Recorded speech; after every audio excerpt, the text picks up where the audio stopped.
saw anybody flying that plane. He pulls up and the plane is there parked in front of the gas pump, and I'm standing there, and that's it. And they're saying that you must have been the pilot? Did you actually interview Anthony Todd Weaverick yourself? I have interviewed Mr. Weverka, yes. I'm sorry, how do you pronounce it? Weverka. Weverka? Yes, sir. Okay. And you have interviewed him? Yes, sir. Okay.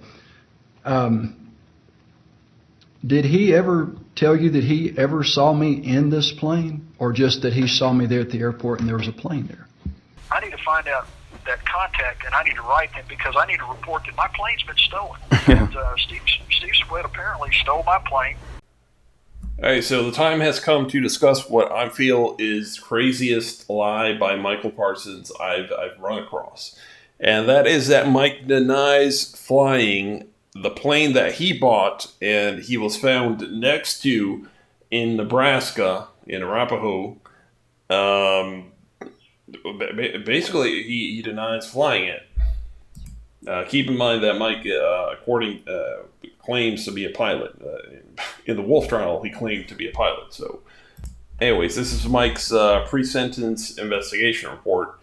And this is the one that he released that has his little notes on the side. Alright, now, when we get to page 6, point 17, quote, evidence presented at trial established that Parsons had flown to the Arapahoe airport in a 1964 Piper Cherokee airplane that he had piloted. Mike writes in the little caption to the side, well, that's not really a caption. Mike writes, false, exclamation point, not true.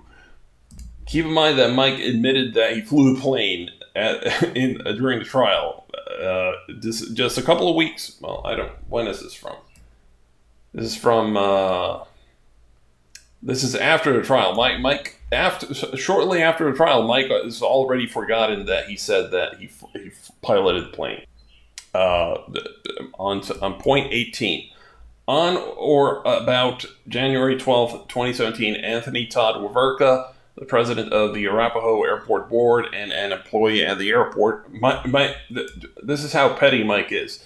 Mike puts a little note, false, Weverka was not employee at airport.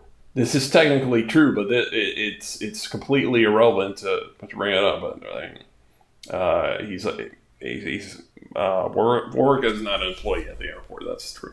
Anyways, told investigators that Parsons had landed an airplane at the airport. Mike says false. Weverka never saw the land. Saw blah land. He was not there. He testified to that fact. So Mike arguing that Weverka did not see him land the plane. Further down on point 23, in sum, the evidence proved that a gun and ammunition were found on a plane piloted by the defendant. Mike puts false, underlining piloted by the defendant, again denying that he flew the plane. Point 25, Mr. Parsons testified in his own defense during trial. Mr. Parsons testified he did not place the gun and ammunition in the plane and was not aware of its presence when he flew to Nebraska. Mike underlines when he flew to Nebraska and writes, false, I never said I flew. Then again on point 28, search of an airplane underlined that the defendant had flown into Arapahoe. False. Actually, real quick, just to put this in perspective for people who don't know where these things are. Mike took off over here from the western edge of Tennessee and landed over here at the Arapahoe Municipal Airport. Now, if you're wondering how far away that is, we can just measure it here. That's 650 miles away. So, unless Mike can teleport, to go to go that far, you kind of need a plane, unless Mike drove there and had someone else fly the plane there. Anyway, but that would just be silly. I think that's the totality of the denials of flying the plane. But I want to highlight two little things here, just to spice things up. As the pre-sentence report points out, during consensually recorded conversations between CHS and Holland, she stated that there were firearms located in the airplane flown by the defendants. Mike writes, false. She never gave consent to recording. For those who don't know, in order to search the plane, the FBI needs a search warrant, and to get a search warrant, you need a probable cause. How the FBI obtained probable cause to search the plane was that Sue Holland, when she was trying to hire bounty hunters to to kidnap judges and bust Mike out of prison, she told the bounty hunters that were actually working for the FBI that there was a gun on the airplane. So because she snitched on Mike, Mike is now in federal prison. Also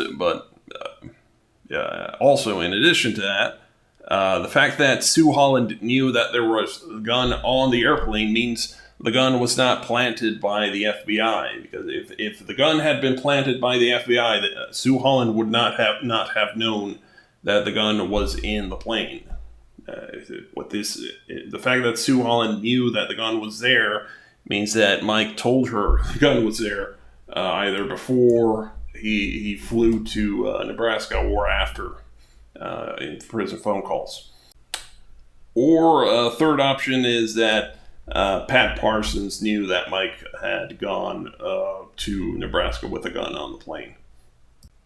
I also like this one. False, no proof I was leaving or transporting anything out of United States. Mike screws up, but I mean, that's simply not true there.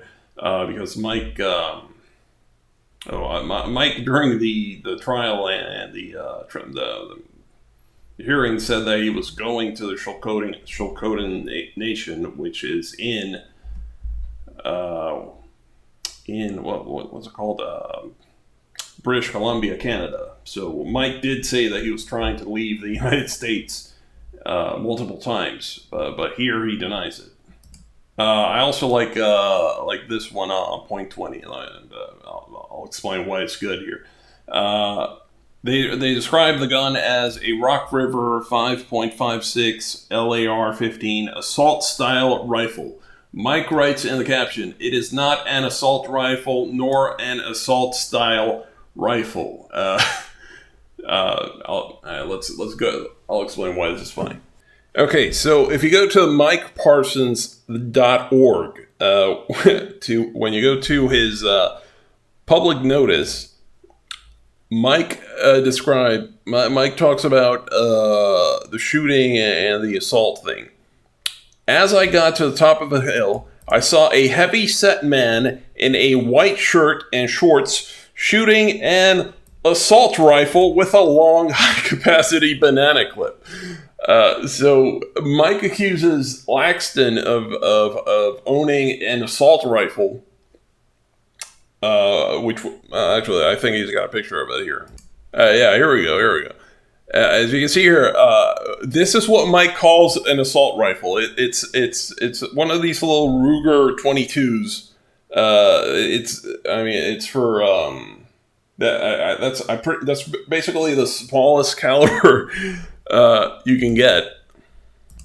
And as you can see here, in his little article, or whatever you want to call this, he says, "There I noticed the assault rifle Laxton had been shooting laying in the back. As I confiscated the rifle, Laxton and King ran to the rear of the hangar. I ran back to Brandy and took her back to our property. Mike thinks that this is an assault rifle. So it's completely hypocritical for him to claim that his AR-15. I'll show you a picture. All right, so for those who don't know about guns, this is the Rock River 5.56 LAR-15 that Mike had on the airplane. Mike claims that this is not an assault rifle. Okay, let's put aside the debate of what is or isn't an assault rifle. Mike claims that this is not, in Mike's own words, this is not an assault rifle. But the 22 that Laxton was firing was an assault rifle, according to Mike, even though it was a much smaller caliber. Actually, in case sounds like Rudy might complain about this. There's some different models of the LAR-15. I don't know which one of these it was. Could be any of these. So God knows. There's not enough information in the indictment to. I haven't found a picture, but it's something like this. All right, I think I've already read this, but I'm gonna bring it up anyways because it's funny to me. This is Mike arguing with the prosecutor. Well, we've heard during this trial that you were arrested on January 11th, actually January 12th of 2017. When in relation to that had you taken off from Tennessee? I believe it was the 9th. And where did you take off from? The airport. Where in Tennessee? What city? Jackson. Did you come directly to Nebraska, or did you fly someplace else first? Well, I had to stop along the way for fuel. It's a long trip. I mean, you could argue that he's not explicitly admitting that he flew the plane, but okay. Let's play devil's advocate here. A Piper Cherokee has 2 seats at the front. When we look at what Mike answered here,